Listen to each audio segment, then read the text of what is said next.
Welcome back to Mario Superstar Baseball Character Analysis. Today we're talking about good old number 25, Toad. And much like Toadette, he is 10 spots lower than he was last tier list, taking him out of the meta as well. But Toad had someone willing to put him at 18, and the lowest he went was only 28. So he's a little bit better than Toadette. So let's talk about what Toad brings to the table. I don't know shit about this guy. Anyone? Shout out to Gil. Love you, Gil. This is definitely Gil's forte of player. I will say that I don't like having runners on base and having to pitch to Toad if that means anything, because he can pop the occasional dinger. Not very slow, can still run. Arms okay, but doesn't have a good singles bat. I think has a lot of loft underneath that bat. No real good star hit, and the chemistry doesn't really ever come into play. So I think where Toad is right now, I don't think it's that bad of a rank. I think it's okay. Yeah, I mean, his only ability is body check, and we used to think that body check went off a weight, but I don't think there's a weight stat. I think it's just random chance. But body check is just generally not a good ability to have only once. Like no other ability tacked on. I'm only just learning that Toad has body check. You've never seen it. Yeah, no. So he has body check, which isn't really relevant, and his chemistries are like Toadette and Peach. Pretty like those are his big chemistries, I believe. And that's just like you're gonna find out pretty soon that is not a good tree. There's a reason this group of people trended down 10. Yeah. 10. Yeah. So no, he the different color variations have different things that they can do. Red and purple have the best bats. We do have Purple Toad listed here, but red and purple I believe are identical characters.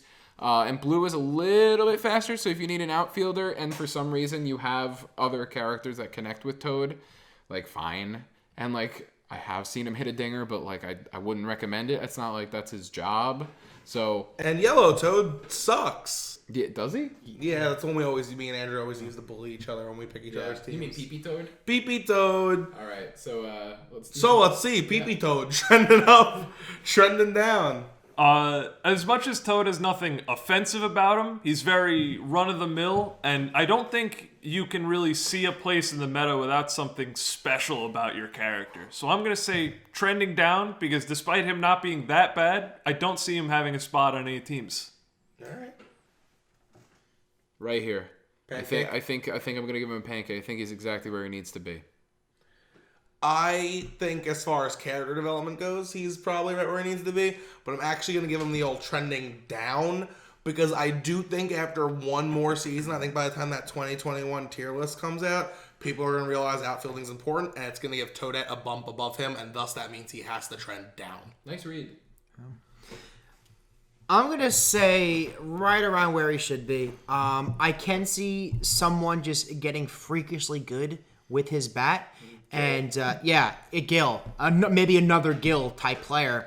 No thanks. Gil, too. I could see it be a scary thing to know that there is potentially another person in the club that could hit dingers with the character that no one else can. I think that's scary. But for right now, I'm going to say run-of-the-mill, right where they should be. Pancake. All right, guys. 2 delicious pancakes served up this time. That's it for Toad. Tune in next time for another character who trended down 10 spots. I'm seeing a theme. A little trilogy going on. Wild. Stay tuned for the third one. Bye. Bye. And if you want to get more information on this great game, come over to the Discord. Literally any question you have about this game could be answered by any of those guys in a second. They'll answer you literally right away. It might even be me. So the link is down below in the description. And also, we just recently started a Patreon. As of right now, there are no rewards for becoming a patron. We're currently brainstorming things that a patron would do. But we really like bringing you all this content. We put out a video every single day. We really love bringing you this content, and we want the quality of our content to be even better. So we started the Patreon as a way for you guys to chip in and donate so we can upgrade our equipment between controllers, recording equipment, whatever, because we're going off of literally stuff I own, and I pay rent and I have student loans, so it's not the best. But we'd love to update all that stuff for you. So if you want to join the Patreon, the name is right here somewhere, and it'll be in the description as well. So thank you so much, and some sort of rewards for patrons will be coming eventually. So thank you so much. And I want to give a quick shout out to the first 3 people who subscribed to our Patreon: Connor Nace, Jake Winans, and Blake Dubty. That's awesome, guys. I literally made the Patreon today, and 10 minutes in, we already had 2 patrons, and then Blake joined later. So, like, thank you so much. And I'm planning on shouting out our patrons at the end of any produced video. A lot of the games don't go through anything, like any production. They just go straight from the recording setup to YouTube. Anything produced will have the patrons' names at the end of the video. So, thank you so much for being our patrons, and catch you next time.